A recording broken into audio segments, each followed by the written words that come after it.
pemirsa, pelaku perampokan sadis yang telah mengakibatkan seorang bocah meninggal dunia hingga ibunya mengalami kondisi kritis saat ini telah ditangkap oleh pihak kepolisian. Berikut kami hadirkan pernyataan dari Kapolres Boyolali, AKBP Indra Maulana Saputra berikut ini. Kurun waktu kurang dari 1 kali 24 jam, kami tim dari Polres beserta dengan tim Jatanras Ditkrim Polda Jawa Tengah telah berhasil mengungkap terduga pelaku dari peristiwa tersebut. Untuk pelaku kami berhasil amankan tadi subuh itu di wilayah Kabupaten Kudus.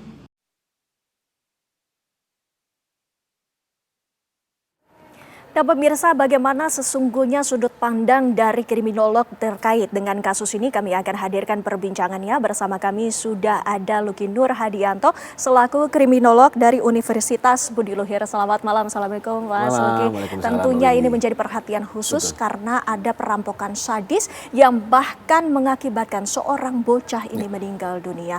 Dari sudut pandang kriminolog ini sendiri seperti apa? Ya, ini sangat disayangkan gitu ya bahwa kejadian yang terus berulang di tahun 2025 yang ini adalah saat kemudian jika memang ini adalah asal muasalnya terkait dengan utang piutang, maka ini sudah kesekian kalinya orang yang kemudian memiliki piutang itu menjadi korbannya. Yang kedua yang bisa kita lihat berikutnya adalah ternyata manifestasi dari piutang itu tidak hanya sekedar terkait dengan ekonomi, tapi di sana melekat sensitivitas, di sana melekat emosional, bahkan harga diri dari orang-orang yang memang seharusnya bisa melakukan kewajibannya kepada orang-orang yang memberikan utang tersebut. Yang ketiga tentu bisa kita pahami saat kemudian ini terekskalasi, maka jiwa-jiwa pelaku ini menjadikan sikap impulsivitas, Mbak.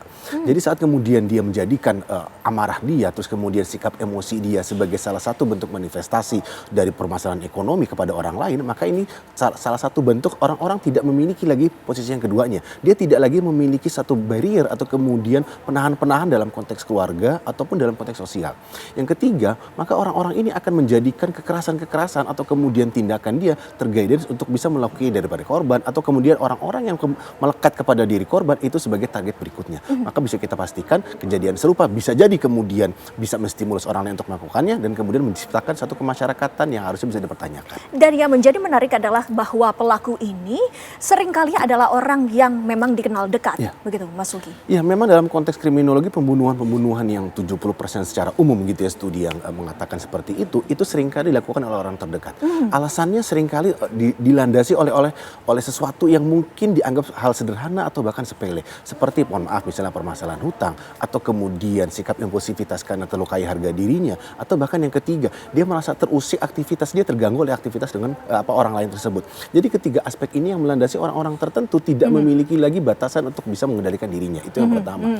Yang kedua adalah saat kemudian targetnya tidak lagi menyasar target utama dalam hal ini adalah anggota keluarganya, maka sangat disayangkan. Irisan yang berkaitan dengan hubungan kemasyarakatan ini, kohesi sosial tersebut sudah mulai luntur di sana. Jadi orang-orang ini menjadikan bagaimana reaksi dari sosial tersebut bukan suatu hal yang bisa membentengi dirinya lagi. Yang kedua adalah bisa kita pastikan dan kemudian terkonfirmasi gitu ya. Orang-orang terdekat ini seringkali menjadi aspek yang melukai orang terdekatnya sendiri. Jadi mereka tidak memandang bahwa kedekatan apakah kekerabatan, kekeluargaan atau kemudian hubungan rukun tetangga seperti itu sebagai sesuatu yang bisa dihargai karena mereka sudah berada pada tataran untuk memenuhi egonya dan kemudian mereka merasa terusik secara emosional. Bahkan berdasarkan pernyataan dari pihak kepolisian, pelaku ini mengaku bahwa memang sudah berniat untuk melakukan tindak kejahatannya itu yang bahkan membuat seorang bocah meninggal dunia. Ya, ini yang kemudian perlu didalami ya, dan kita juga mengapresiasi gitu ya dari Kapolres Boyolali seperti itu. Dia sudah 1 kali 24 jam kemudian ditangkap dan kemudian sudah mengetahui motifnya. Yang kemudian bisa digarisbawahi ada saat kemudian mensreanya ini muncul, maka tentu dia sudah mengkalkulasikan sesuatu. Jadi saat dia melakukan sesuatu, mereka sudah menghitung. Jadi kita bisa gradasikan atas dasar 3 aspek. Yang pertama adalah surveillance. Jadi saat kemudian surveillance ini dia mengawasi titik terlemah dari korban. Aktivitas kemudian dilakukan siang hari, terus kemudian saat orang-orang mungkin lalai gitu atau kemudian titik waspadaan juga rendah, maka ini adalah waktu-waktu paling rentan korban itu menjadi target dari kejahatan. Yang kedua dari segi waktu tadi saya sampaikan, siang hari adalah waktu di mana orang-orang itu berada pada peak peak kelelahan dan kemudian dia mentransisikan aktivitas saat kemudian mereka ingin beristirahat. Jadi pada titik inilah orang-orang tertentu gitu, apakah kemudian ibu rumah tangga atau kemudian para pekerja itu rentan menjadi target dari kejahatan. Yang ketiga, tentu dia sudah mengkalkulasikan escaping-nya. Jadi saat kemudian dia memetakan baik dari segi lokasi dan kemudian dari segi waktu, maka dia sudah mulai memetakan kalkulasi resikonya. Sejauh mana dia bisa melarikan diri dan aktivitas apa saja yang bisa mengaburkan jejak-jejak yang kemudian mengarah kepada dirinya tersebut. Karena kan kalau kita lihat dari kasus ini kan kondisinya sangat pelik. Kita ketahui betul bagaimana posisi dari korban ini menagih utang. Tapi kita juga memahami bahwa dalam himpitan ekonomi mungkin tidak bisa untuk mewujudkan hal tersebut. Namun yang menjadi permasalahan yang mendasar adalah ekonomi ini seringkali menjadi motif seseorang untuk bertindak kriminal. Ya memang seperti si malakama seperti itu ya. Saat kemudian kita tidak bisa mencari solusi, apakah memang dalam lingkungan tersebut permasalahannya itu hanya sekedar ekonomi saja, atau kita tidak bisa kemudian memetakan sejauh mana relasi yang kemudian terjadi di antara pelaku dengan korban. Itu yang pertama. Sehingga permasalahan ekonomi seringkali menjadi guidance orang-orang untuk bisa melakukan kejahatan agar dapat apakah kemudian bisa mendapatkan feedback tertentu. Tapi dalam konteks ini saat kemudian dia tidak bisa mendapatkan apa-apa, maka lebih didominasi rasa dendam, rasa emosional yang mereka tidak padanya. Karena tidak ada barang yang kemudian secara berharga hilang, terus kemudian bahkan mohon maaf misalnya anak menjadi korban dari kejahatan tersebut dengan secara sadis ya. Yang kedua, permasalahan ekonomi seharusnya bisa menjadi pemetaan dalam konteks kemasyarakatan, terutama ini dilakukan di daerah yang memang pedesaan seperti itu ya. Maka tentu keberadaan komunitas, apakah memang komunitas simpan pinjam atau kemudian rukun tetangga yang seharusnya bisa meningkatkan keguyuban, itu harusnya bisa menjadi salah satu bentuk upaya untuk bisa mengkontrol dari tindakan-tindakan yang memang mengarah kejahatan. Yang ketiga adalah dalam konteks ini maka perlu digarisbawahi juga keberadaan masyarakat yang memang seharusnya gitu ya berada pada lingkungan pekerjaan yang kurang lebih sama, aktivitas yang seharusnya menjadi sama, maka telah terjadi satu gapping di sini dalam konteks bagaimana kemudian relasi sosial itu menjadi salah satu celah untuk dapat melakukan aksi kriminalitas. Berbicara mengenai relasi sosial ini, apa yang sesungguhnya membuat pelaku ini akhirnya berani? Apakah lingkungan ini juga menjadi salah satu faktornya? Ya tentu dalam konteks ini lingkungan itu perlu ada kalkulasinya. Yang pertama adalah gradasi pertama saat kemudian lingkungan ini sangat guyup terus kemudian bisa memberikan solusi, maka seharusnya hal seperti ini bisa mulai ditengahi atau kemudian memiliki aspek-aspek mediasi yang bisa dilakukan oleh para tokoh masyarakat setempat.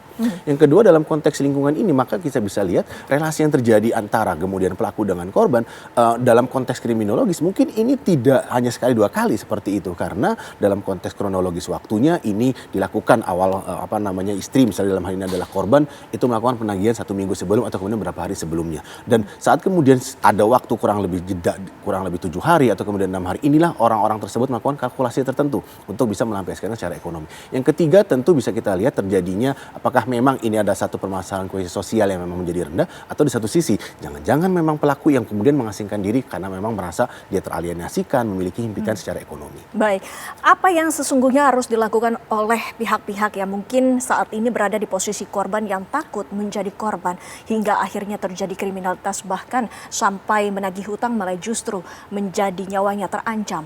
Ya tentu dalam konteks ini kepada para korban itu menjadi satu hal yang menjadi sulit ya, karena dia yang memiliki satu bentuk properti seperti itu yang kemudian dilegasikan secara tanggung jawab kepada pihak lain. Maka yang bisa dilakukan yang pertama adalah menjadikan perjanjian hutang piutang ini menjadi satu perjanjian yang memiliki kekuatan hukum. Apakah memang melalui mediasi atau kemudian ada pihak-pihak yang mengetahui mulai dari tingkat RT atau kemudian keluarga atau bahkan rukun-rukun tetangga, bahkan bisa kepada kepolisian karena ranahnya adalah perdata. Saat kemudian itu ditagih dan kemudian korban tidak atau kemudian para pelaku tidak bisa melakukan penagihan, maka ranahnya sangat personal.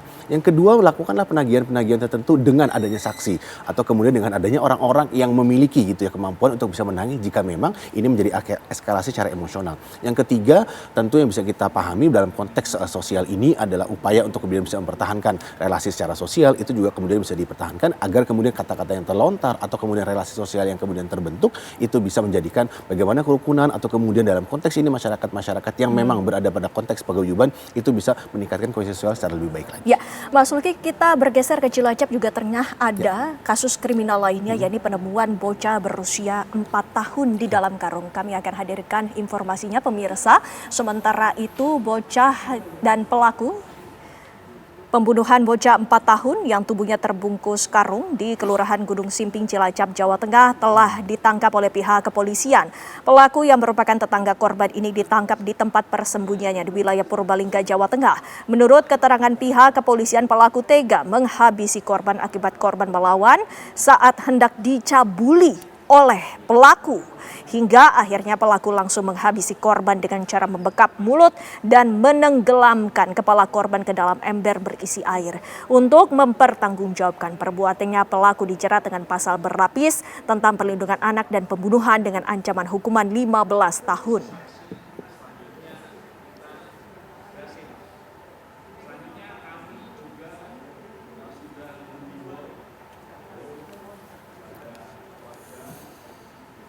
Lantas bagaimana kronologis dari peristiwa ini? Kami sudah tersambung bersama Kasat Reskrim Polresta Cilacap bersama Kompol Agilwe Sampurna. Selamat malam, Pak Kasat. Selamat malam, Mbak Windy. Ya, Pak Agil, kami ingin mengetahui bagaimana sesungguhnya kronologis atau awal mula dari kejadian ini.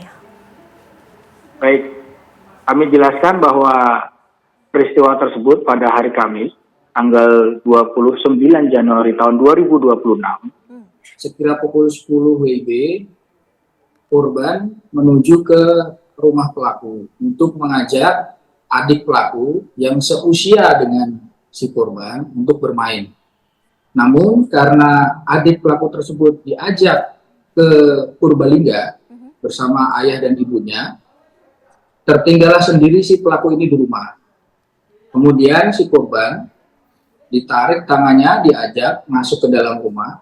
Selanjutnya pintu rumah ditutup dan korban diminta untuk membuka celana oleh si pelaku. Kemudian korban menangis dan berteriak. Karena peristiwa ini takut diketahui orang lain, korban yang menangis dan teriak tersebut akhirnya dibekap oleh pelaku sambil dibopong menuju ke kamar mandi. Pada saat korban sudah berada di kamar mandi, dengan kepala yang dibekap dimasukkan ke dalam ember yang terisi air, sehingga korban kemudian tidak bisa melakukan perlawanan dan tidak berdaya. Akhirnya setelah berhasil korban dilakukan kekerasan dengan memasukkan kepala ke dalam air, si pelaku mengecek dada korban apakah masih berdetak jantungnya. Dan pelaku mengetahui bahwa jantung daripada korban sudah tidak berdetak. Kemudian dengan sadis dan bejatnya pelaku ini berusaha memasukkan alat kelamin pelaku kepada si korban. Karena tidak berhasil melalui alat kelamin si korban masuk. Kemudian badan korban dibalik. Baik, Pak Kasat, kami ingin mengetahui apa hubungan dari pelaku dan juga korban. Apakah memang saling mengenal? Dari korban saling mengenal karena korban dan pelaku adalah tetangga rumah. Tetangga, baik. Artinya pada saat itu pelaku mengetahui bahwa korban ini sendirian. Apakah korban memang sehari-harinya tinggal bersama orang tuanya yang saat itu tengah beranjak ke Purbalingga? Korban betul sekali tinggal di tempat tersebut. Dan pelaku juga berada di rumah samping korban tersebut sehari-hari. Karena si korban ini setiap hari bermain dengan adik pelaku yang seusianya. Baik. Sementara itu apa hasil otopsi sementara, Pak Kasat? Mohon ditahan dulu informasinya. Nanti kami akan bahas kembali pemirsa selepas jeda pariwara berikut ini. Tetaplah bersama kami di Apa Kabar Indonesia Malam. Anda masih bersama kami, Mas Luki. Kita lanjutkan perbincangan kami. Ini menjadi menarik. Ada dua peristiwa yang berbeda, namun ternyata pelakunya ini sama-sama orang yang dekat, sama-sama tetangga. Bagaimana menurut Anda? Ya, sebelumnya salam kenal Pak Kasat. Terkait dengan pertanyaan tadi Mbak Windy, memang ini menjadi salah satu ironi ya. Saya kemudian bisa katakan bahwa ternyata di awal tahun ini kita disuguhkan ada 3 aspek. Bahwa ternyata kita memasuki era baru di mana darurat perlindungan anak. Kenapa saya bisa kemudian katakan demikian? Dalam konteks ini anak menjadi salah satu bentuk komoditi dalam tanda kutip. Saat kemudian orang tidak bisa melakukan penagihan utang atau kemudian tidak bisa membayarkan. Yang kedua adalah ini kita lihat anak menjadi target dari korban pencabulan dilakukan oleh pelaku yang seharusnya memang menjadikan anak sebagai upaya untuk bisa mempertahankan hidupnya. Yang kedua bisa kita pahami juga bahwa saat kemudian kejahatan ini ternyata dilakukan oleh orang terdekat yang dikenal, maka tentu para keluarga harus bisa memperhatikan bahwa saat kemudian mereka berinteraksi, mereka melakukan aktivitas, sudah mulai melakukan bentengan-bentengan atau kemudian sesuatu pelindungan kepada anak tersebut. Apakah dalam konteks ini anak yang jika memang di bawah 5 tahun gitu dilakukan oleh anggota keluarganya atau di atas 5 tahun mereka diwanti-wanti atau kemudian diberikan suatu peringatan jika memang ingin berinteraksi dengan orang-orang tertentu. Yang ketiga yang bisa kita pahami dalam konteks ini bagaimana kemudian keberadaan anak, perempuan itu sudah menjadi top of the top dari kejahatan atau kemudian kriminalitas di Indonesia.